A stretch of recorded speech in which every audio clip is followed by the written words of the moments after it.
അസ്സലാമലൈക്കും. നമസ്കാരം. ഞാനിപ്പോൾ ഇന്ന് സൗദി അറേബ്യ പ്രാവശ്യം ഒരു പ്രധാനപ്പെട്ട കാര്യം കേട്ടോ. സൗദി അറേബ്യക്ക് ഒരുപാട് ആൾക്കാരുണ്ട്. 1 ഇയർ വിസയ്ക്ക് വരുന്നവരുണ്ട്. 3 മന്ത് വിസ അല്ല, 1 ഇയർ വിസയ്ക്ക് വരുന്ന ഒരുപാട് ആളുകളുണ്ട്.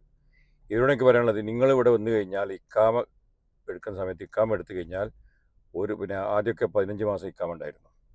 1 ഇയറും 3 മന്ത് ഫ്രീ ഉള്ളതും. ഇപ്പോൾ 1 ഇയർ പോലും കിട്ടുന്നില്ല. 9 മാസം, 10 മാസം, 11 മാസമൊക്കെയാണ് ഇപ്പോൾ ഇക്കാമ കിട്ടുന്നത്.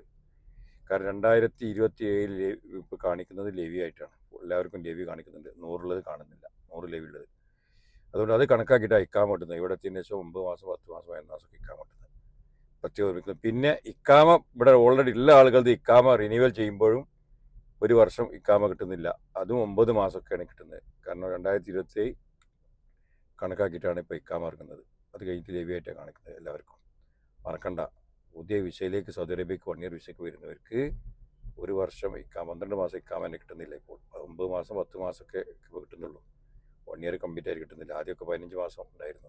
1 ഇയറും 3 മാസം ഫ്രീ ഉള്ളതും. അതും ഇപ്പോൾ ഇല്ല. 3 മാസം വർക്ക് അത് ബാധകമല്ല. പ്രത്യേകം ഓക്കെ. എന്ത് സംശയം എടുക്കാം? അസ്സലാമു അലൈക്കും.